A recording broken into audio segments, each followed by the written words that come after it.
This is Morten from English TV. It's been really an honor. This week is jam-packed with a lot of information, and we are here at Agfa's, one of the locations in Cambridge in the UK, to see a brand new machine. We will talk about that a little bit later, but yesterday morning there was a presentation with Sean from Smyth's PIRA, talking about all the things that actually makes it, I wouldn't say possible to have this machine, but to understand the market space of these kind of machines. So Sean, great to see you. Morten, a great pleasure to see you again. Nice to actually see face to face rather than virtually. I always remember that the first time I spoke to you was on a virtual one, and I think still it is the longest virtual interview, and I still enjoy it. I have actually from time to time, I do go back and listen to it because I think, I'm delighted to get your views up. So, no, I think it's great. I also think your presentation here yesterday was truly great. Obviously, now we are in front of this fantastic Speedset 1060 here. A huge machine aimed for not only for the folding carton market, because it can also do the thinner flute types of packaging material, but also down to the paper thing. From let's say from an analyst perspective, does this machine fit the bill to some of the questions converters have? I think it certainly moves the conversation onwards. Whether it is the all singing, all dancing is difficult to know, but the speed of a machine is really irrelevant, because you can have an offset machine going at 20,000 or 21,000 sheets an hour, but it needs a make ready. It stops. It doesn't run all the time. Oh. That was just a little intro here, right?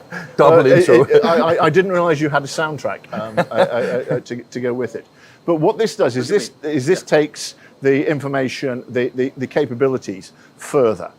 It's 11,000 B1 sheets an hour. That's getting into offset range. The productivity of this device is very different to other ones. And what it means is that companies who are going to use it are going to be thinking much wider than just the short runs, the personalized and version cartons. This is a mainstream carton press. Also, because I mean, in the morning's introduction to yesterday was also when Matt Brooks spoke about that they even tried to bring down the cost of inkjet, because normally it's always been like, okay, inkjet is still cheaper than toner, but still more expensive than offset. But now they're trying to see if they can bridge that, right?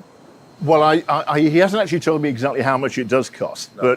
But the overall cost of ownership of inkjet is declining, and this is going to be one of the things that helps it decline, particularly if they solve the issue of penetration. So the ink, if you leave the ink on the surface, you don't need anything as much of it, and it's a beneficial thing in there. I'm not sure what the cost of total cost of ownership is, but as Matt's saying, this is going to be significantly lower than many other digital alternatives, and closer to offset. But when you use it in conjunction with offset, your total cost of ownership of your plant, of your facility, you put the right jobs onto this thing, you release capacity on your offset machine, so you can do more over the long runs there, and hopefully you'll get a better overall efficiency of your facility, not just looking at the digital press in isolation. One of the things you spoke about in your presentation was also this, let's say, digital passport on the product. EU digital product passport. Yeah. Precisely. Yeah. I was just thinking, because I mean, obviously digital seems to be the easiest way to get there, right? But it's also still like, I mean, you cannot imagine that an entire industry goes digital within just 5, 6, 7 years, right? I mean, well, it's been going digital for a lot longer than that, and this is the legislation from the EU talking about a digital product passport. Effectively, what they're doing is they're having a unique identifier on a range of individual products, having the capability of printing that as part of the print process without having to put a label on it or using some form of coding and marking. That the quality may not be as good, it'll interfere with the aesthetics of the label. We think is going to be a significant driver for the adoption of digital packaging, because you can, there is no penalty for you as long as you sort the data out at the moment. You generate a unique carton, a unique code. It is probably going to be some form of 2D QR code, dot matrix thing in there, and it'll offer huge, significant improvements for consumers in terms of circularity, in terms of understanding what that product really is. Yeah, you're probably aware because I mean we have been covering BHS for a long time, and with the Box Plan 2025, I mean the QR code is a very essential part of the entire flow from, let's say, raw material to finished product, basically. Absolutely, Yeah. it enables you to improve your logistics efficiency. Take waste out of any supply chain, take cost out of any supply chain, and take time out of any supply chain, and the supply chain gods will thank you very much. And this technology helps you do time and cost and waste out of the supply chain. Therefore, it's how it's going to exactly sort of work out, nobody really knows. But I think this can be a useful tool to getting more efficient supply chains and helping you meet your customers' requirements of agility and flexibility, which are really growing and increasingly important post-pandemic, because that's the new normal now.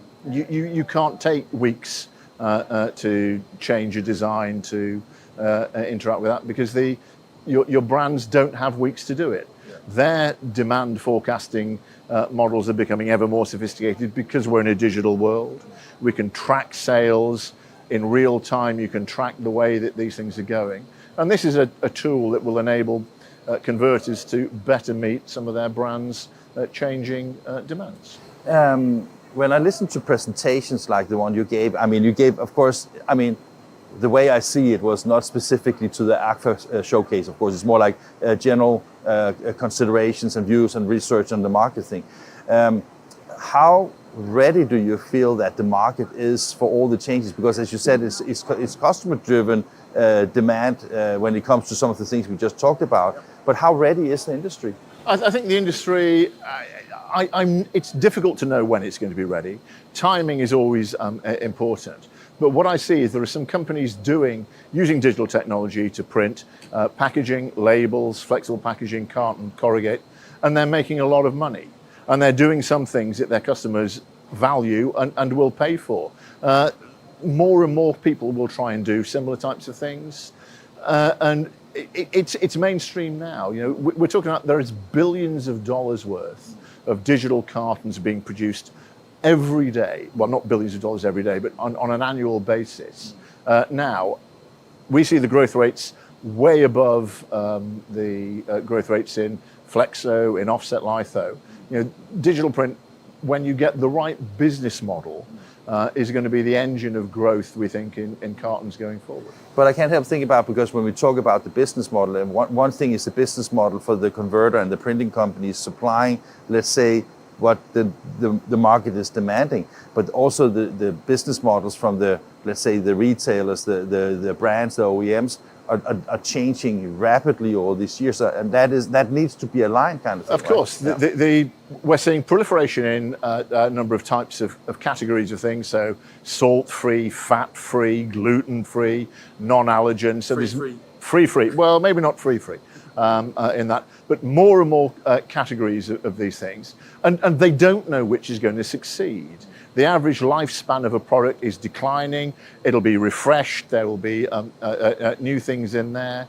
The analog process, great if you want high volumes of low-cost things, but if all of a sudden cranberry juice comes into fashion and then goes out of fashion, having a set of gravure cylinders or plates for the cranberry isn't going to help you sell more juice in the supermarkets. And the supermarkets are tracking everything. You're seeing growth in e-commerce, more and more customer reaction and capabilities are going to make these things more and more speedy, more and more time to market, more and more agility.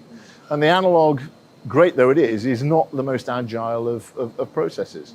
And we see devices such as this. Yes, there are other people, but we're in a Cambridge facility here, so I'm looking forward to seeing the reaction of people when they see this, because it's a real mainstream print device that can be used to make carton manufacturing lightweight, corrugate flute, and some other applications.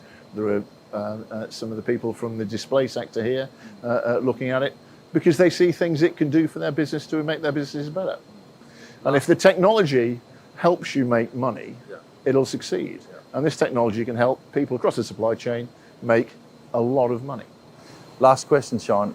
Can you still be excited when you see new technology like this? This is the great bit of this job that I do. It's I've been in printing for longer than I care to remember. It is fantastic to see new devices and things the size that this is, and looking at the individual bits.